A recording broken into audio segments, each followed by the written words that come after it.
All right, now the African Poultry Producers say it's fully behind the Competition Commission investigation into the poultry industry to address competition concerns. The Commission is ruffling feathers of the poultry industry as it probes allegations of anti-competitive practices in the poultry sector. It says the market inquiry aims to promote a more inclusive and dynamic sector with a focus on small and medium-sized enterprises and historically disadvantaged persons. However, the South African Poultry Association is not convinced about the Commission's decision. It says the investigation amounts to an attack on the sector. But African poultry producers say the chickens have come home to roost. It says the probe is long overdue as emerging farmers often face constraints when they're trying to make inroads into the poultry industry. For more on this matter, we are joined by African Poultry Producers Chief Executive Officer Kobedi Pilane, and he, of course, is going to give us his views on this. It's such a pleasure to have you. Thank you very, very much for your time. Well, no, thank you, Leanne, for having us. So Good, I'm so glad. Why are you saying that the Commission's probe into allegations of anti-competitive practices in the poultry sector is long overdue? What is actually happening? Look, the industry is dominated by a few, and in that situation, you've got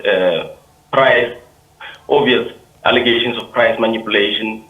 Every time there is a shortage of day-olds, the small farmers, the emerging farmers are the first ones not to get any. And we believe that the situation is exacerbated by the fact that the industry is locked by a few, and access to the market is also restricted to a few by some other measures which sometimes we think are an overreach, trying to make sure that the industry is controlled and maintained by just a few players who are big in the industry. And we think that the Commission is well placed to find out if these allegations are just a smoke in a screen or there's real fire where the smoke is coming from. So we think if the industry is not having any foul play in the industry, in the whole economy of the poultry industry, they should let the Commission just do its job, and so that people can also be comfortable to say, okay, these allegations were unfounded. Yeah.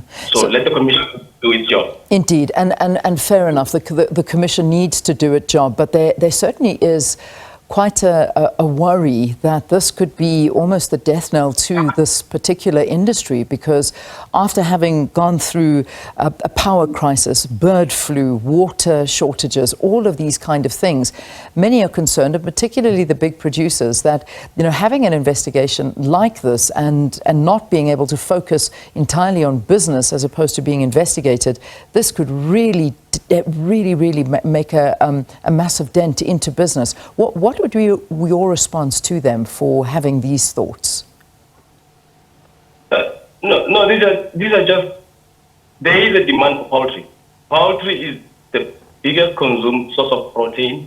Eggs and chicken meat is the biggest consumed source of protein in the country. And there is nothing for the industry to be afraid of. People will always eat chicken. And we also have a shortage of almost 10 million chickens in the country per week. So there is room for import now, because the industry is not performing at its full capacity as it should be, because the market is restricted to a few, and the price should normalize as soon as everybody is given a fair play, especially emerging farmers, given a fair play and a fair access to compete fairly in an open market. So there is nothing really that should scare the big players in the industry, even though the big players are reporting massive losses. I mean, RCL, they're reporting losses, their first loss ever in 23 years. Quantum Foods reporting a 30 million rand loss. Many of them are reporting losses. So my question is, what could have actually prompted the Competition Commission to undertake this position and actually investigate the sector? Well, if you remember, in 2019, the president signed what we call the poultry master plan, national poultry master plan. Now, this poultry master plan was actually just addressing what we call the broiler industry, where you got these chickens growing at 32 days. Now, the reason why the industry is investigated is that the master plan has failed. The implementing the transformation of industry. The industry is not transforming. Now, if you look at different segments of the value chain, you can see that there are places or areas of the value chain which are restricted, where blacks are non-existent or very few.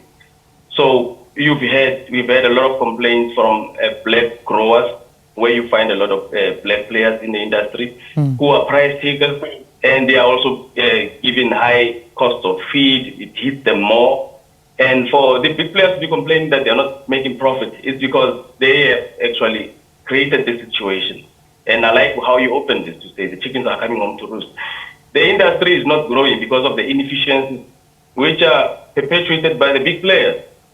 And government has tried to put measures with this master plan, and we've locked heads with the bigger players in the master plan implementation monitoring committee, and we haven't been able to move forward. So we've even said we cannot participate in this master plan because it's just a fast which was created by the big players, and they've created the space, a safe zone for themselves, and created a space for us as small players to play where there's high risk and where we are just merely price takers, and we are like they are growers, and they'll buy chickens and give us price for what they want us to be paid for per kilogram, and they earn 3, 4, 5 times from the market. So for them to complain that they're not making profit is their own creation, because they control most of the input and they control the market as well. So we need to open this up.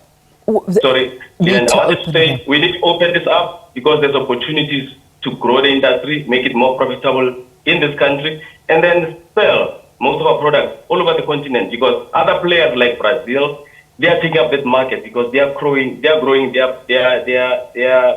products cheaper, because they are open to better technologies. They are open to including other marginalized people in their countries, and they are making sure that they can feed themselves and make sure the price is fair in their own country, and then export. Indeed. Which they can I want to ask you just a little bit more of a sort of focused question on the challenges that the small and medium-sized black farmers are facing at a time like this, because as I mentioned in my previous question, I mean, the big guys, the big three, are reporting losses and they are struggling. How many small producers have actually shut down because they just can't cope in this industry? And I think that would give us a great perspective as to what it is really like in this industry. Well, a lot are shutting down again, even as we speak, with load shedding, with the price of diesel, and with some inefficiencies from government being unable to support farmers properly. And we've tried to even come as APP to say to government, we can assist you in making sure that we help small farmers survive this period we've been going through. And now, what we have with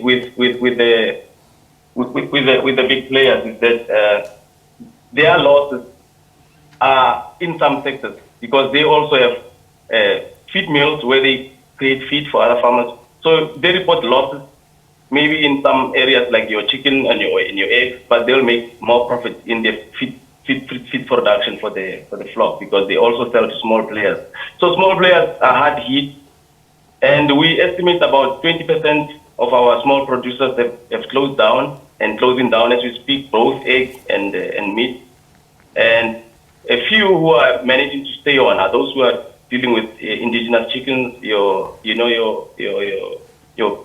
couscous, your poach, and those chickens that don't rely too much on a controlled environment, where they can go out and scavenge and look for worms and everywhere.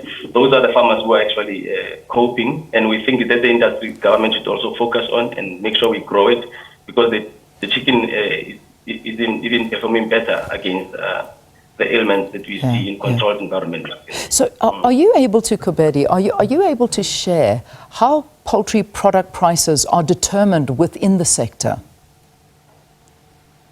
Yeah, it's mostly the price of the grains. Like your main grains are your maize, your soy, and we're importing most of the soy because we haven't been able to grow the soy at a more competitive price per hectare, like you see in Brazil.